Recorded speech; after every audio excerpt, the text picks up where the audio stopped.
এই শিক্ষা দুর্নীতি ব্যাপক প্রভাব ফেলেছে চলতি নির্বাচনে। শিক্ষা দুর্নীতিতে অন্যতম অভিযুক্ত জেল খেটে এসেছেন, তাকে চোর চোর চোর বলে স্লোগান দিচ্ছেন তৃণমূল কংগ্রেসের একাংশ। আচ্ছা, আপনারা বসুন। তো আজকে সারা নদিয়া জেলায় আমরা দায়িত্ব নিয়ে যে শিক্ষকদের কাছে আপনারা পড়েছেন, সেই শিক্ষকরা পুলিশের লাথি সহ্য করছেন, লাঠির বাড়ি সহ্য করছেন।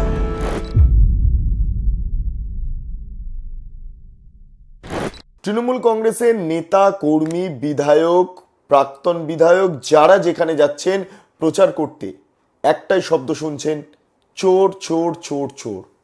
হ্যাঁ, এই চোর চোর স্লোগান শুনে শুনে তৃণমূল কংগ্রেস কর্মীদের, বিধায়কদের, সাংসদদের, যারা প্রচারক রয়েছেন তাদের প্রত্যেকের কান ঝালাপালা হয়ে গেল। আমি সম্প্রতি একটি ভিডিও দেখছিলাম, যে ভিডিওটা আপনারা স্ক্রিনেও দেখতে পাচ্ছেন। সেই ভিডিওটা কি হয়েছে পরে শোনাচ্ছি আপনাদের। সেই ভিডিওতে দেখা যাচ্ছে মানিক ভট্টাচার্য শিক্ষা দুর্নীতিতে অন্যতম অভিযুক্ত জেল খেটে এসেছেন, তাকে চোর চোর চোর বলে স্লোগান দিচ্ছেন তৃণমূল কংগ্রেসের একাংশই, এবং সেইটা সামাল দিতে কার্যত চাপে পড়ে গেলেন মানিক ভট্টাচার্য। কি হলো আগে দেখে নিন ভিডিওটা। আচ্ছা, আপনারা বসুন।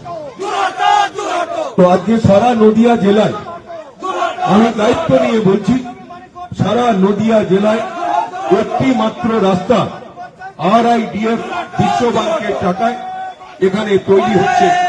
5 কোটি টাকা খরচ করে আমরা এই গ্রামের রাস্তায়, আপনার যা বলার আছে বলবেন, কিন্তু কাউকে কেউ ডিস্টার্ব করবেন না, ঠিক আছে? আপনারা দয়া করে বসুন, মহিলারা বসুন, মায়েরা বসুন, আপনাদের এখানে মায়েরা এখানে বসুন, দিদি আপনারা বসুন, কোনো চিন্তা নেই, বসুন। এই কেন তোমরা এরকম করছো? এই ভাই, হ্যাঁ, না না, সে তো বুঝতেই পেরেছি। আপনারা দেখলেন মানিক ভট্টাচার্য বেকায়দায় পড়লেন। এবার কি করবেন না, তিনি মানুষকে বোঝানোর চেষ্টা করলেন প্রবলেমস ইত্যাদি ইত্যাদি। এই মানিক ভট্টাচার্য তিনি যেই চাকরি দুর্নীতি, শিক্ষা দুর্নীতি রয়েছে তার সঙ্গে ওতপ্রোতভাবে জড়িত, এবং এই দুর্নীতির কারণেই তিনি টিকিটটা পাননি এবারে। এটা আপনারা জানেন প্রত্যেকে। তৃণমূল কংগ্রেসের কি এমন হলো যে টিকিট দেওয়া হয়নি যাকে, তাকে প্রচারের কাজে ব্যবহার করছে, এবং প্রচারের কাজে ব্যবহার করতে গিয়ে কি অবস্থা হলো, সেই আবার চোর চোর স্লোগান শুনতে হলো। তাহলে এই মানিক ভট্টাচার্যকে যদি প্রার্থী করা হতো তাহলে কি হতো তৃণমূলের ভাবতে পারছেন? ভাবা প্র্যাকটিস করুন। কি অবস্থা আজকে তৃণমূল কংগ্রেসের, যে দিকে দিকে তাদেরকে চোর চোর শুনতে হচ্ছে, চোর চোর স্লোগান শুনতে হচ্ছে। আমার প্রতিনিধি তুলিকা পার্থ চট্টোপাধ্যায়ের একটি সাক্ষাৎকার নিয়েছিলেন, দীর্ঘক্ষণের সাক্ষাৎকার, বেশ অনেক মানুষজন দেখেছেন। সেই সাক্ষাৎকারটা আমি টোটালটা যখন কমেন্ট সেকশনটা দেখছি না, আমি অবাক হয়ে যাচ্ছি। পার্থ চট্টোপাধ্যায়ের ফরে একটাও শব্দ নেই।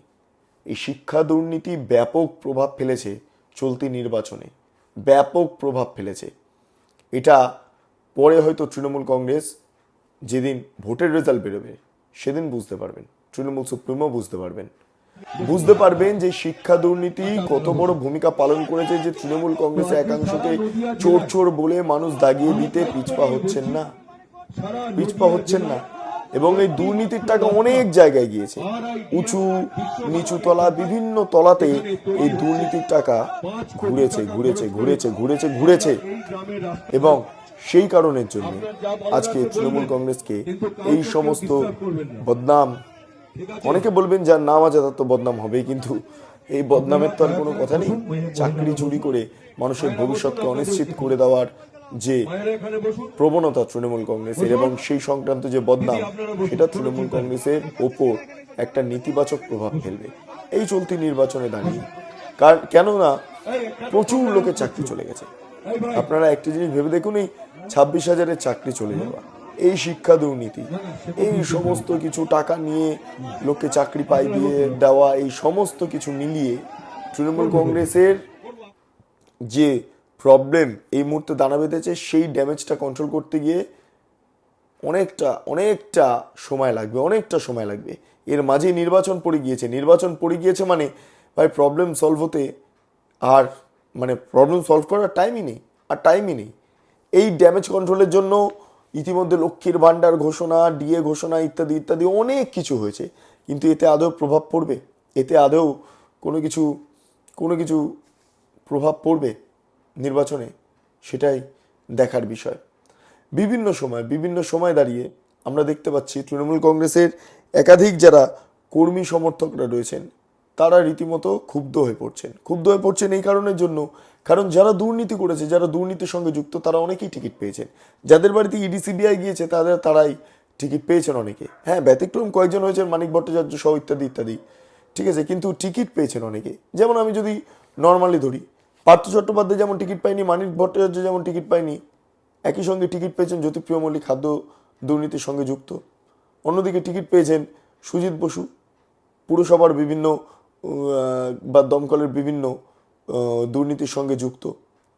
তার বাড়িতে ইডি গিয়েছে, তাদের বাড়িতে সিবিআই গিয়েছে, গ্রেপ্তার হয়েছেন ইত্যাদি ইত্যাদি। অনেকে আবার গ্রেপ্তার হননি, তারা টিকিট পাচ্ছেন। পার্থ চট্টোপাধ্যায় টিকিট পাননি, বেজায় ক্ষুব্ধ হয়ে গিয়েছেন পার্থ চট্টোপাধ্যায়। অন্যদিকে দাঁড়িয়ে আর কি দেখতে পাচ্ছি আমরা?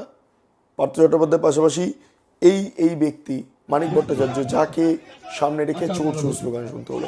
আমি জানি না বিভিন্ন জায়গায় তৃণমূল কংগ্রেসের প্রার্থীরা ঘোরাঘুরি করছেন, কে কোথা থেকে এই স্লোগান শুনছেন, চোর স্লোগান শুনছেন, সেটা অন্তত আমার জানা নেই। তবে স্থানীয় মানুষজন তো অবশ্যই জানবেন। যদি আপনারা জানেন অবশ্যই মানে এই যে আমাদের ফেসবুক রয়েছে বা আমাদের বিভিন্ন প্ল্যাটফর্ম রয়েছে, সেখানে আপনারা মেসেজ করে এই ভিডিওগুলো পাঠাতে পারেন, অবশ্যই আমরা সেগুলো দেখাবো। আমার দৃঢ় বিশ্বাস যে বিভিন্ন জায়গায় তৃণমূল কংগ্রেসের কর্মীরা যাচ্ছেন এবং চোর স্লোগান শুনবেন না, এটা হতে পারে না। মানুষের মধ্যে চাকরি হারানোর প্রভাব ভয়ঙ্কর জায়গায় পৌঁছে গিয়েছে। মানুষ এতটাই ক্ষুব্ধ হয়ে গিয়েছেন এই চাকরি যাওয়ার ভয়তে, বা এই চাকরি আজকে আছে কালকে নেই, মানে এর কোনো রকম কোনো মানে আমি ভাষা হারিয়ে ফেলছি। এমন পরিস্থিতি যে এই চাকরি হারানোর পরিপ্রেক্ষিতে কথা বলতে গেলে এমন একটা ভাষার প্রয়োজন রয়েছে, বা এমন একটা হরফের প্রয়োজন রয়েছে যেটা আপাতত অনাবিষ্কৃত অবস্থায় রয়েছে, অর্থাৎ আবিষ্কার হয়নি। এই পরিস্থিতিতে দাঁড়িয়ে আপনারা যারা আমার দর্শকরা রয়েছেন, আমি জানি আমার প্রতি অনেক দর্শকরা রয়েছেন যারা ডিএ পান না, অনেক দর্শকরা রয়েছেন যারা এই চাকরি দুর্নীতির জেরে সমস্যায় পড়ে রয়েছেন, পরিবার নিয়ে কি খাবেন কি করবেন অনেক সমস্যায় রয়েছেন। আজও পর্যন্ত চাকরি প্রার্থীরা বা ডিএ আন্দোলনকারীরা তারা কি করছেন জানেন?